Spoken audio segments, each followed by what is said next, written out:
انہوں نے یہی ایک مقصد تھا, یہی ایک ویژن تھا, یہی ایک پرپس تھا کہ کیسے ہم اپنی بہن کو, کیسے ہم اپنے بھائی کو بچائیں گے اس لت پت سے, اس لعنت سے جو ہمارے اس معاشرے میں ہے. اس کا نام میں لینا چاہوں گا ڈرگس.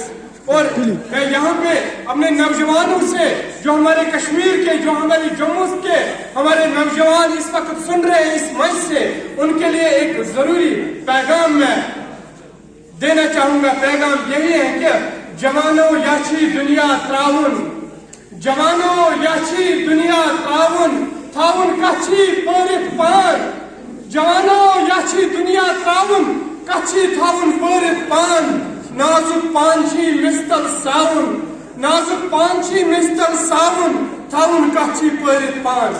آج کل اگر آپ کو پتا ہوگا کہ ڈرگ پہ بہت باتیں ہو رہی ہیں, بہت ایسے سیمینارز ہو رہے ہیں, بہت ایسے ڈیبیٹس ہو رہے ہیں, سب کو پتا ہے کہ ڈرگس کرنا گناہ ہے, ڈرگس کرنا یہ ہے. لیکن ہم سب کو ایک ذمہ داری ہے, فردن, چاہے وہ اسٹوڈنٹ ہو, چاہے وہ ڈاکٹر ہو, چاہے وہ انجینئر ہو, چاہے وہ انٹرپرینئر ہو, چاہے وہ بولنے والا ہو, چاہے وہ سائنٹسٹ ہو, چاہے وہ اسکالر ہو, ایک ذمہ داری ہے کہ tomorrow Almighty Allah will ask you and me what is your contribution towards society.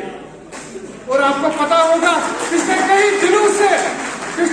دنوں سے ہمارے یہاں پہ جتنے بھی علماء حضرات ہیں, ہمارے یہاں پہ جتنے بھی قاری ہیں, حافظ ہیں, ایماندار لوگ ہیں, ان کو محمد رسول اللہ صلی اللہ علیہ وسلم خواب میں آتے ہیں اور بولتے ہیں کہ میں یہاں پہ غم زدہ ہوں, میں یہاں پہ غم زدہ ہوں, ذرا میرا یہ پیغام کشمیر کے نوجوانوں کو دے دو, ذرا میرا یہ پیغام کشمیر کی بیٹیوں کو دے دو, ان کو بولو کس نبی کو چھوڑ رہے ہو. کیا آج یہاں ڈگری کالج سے یہ ایک پیغام نہیں ہونا چاہیے؟ کیا میری یہ بات ان بہنوں تک نہیں پہنچنی چاہیے؟ کیا میری یہ بات ان بھائیوں تک نہیں پہنچنی چاہیے جو اس لت پت میں پھنسے ہیں؟ نوجوانوں ہوش کریو, تمہارو کل کو آپ کو محمد رسول اللہ صلی اللہ علیہ وسلم کے سامنے کھڑا ہونا ہے. مجھے ڈاکٹر راحت اندوری صاحب یاد آتے ہیں.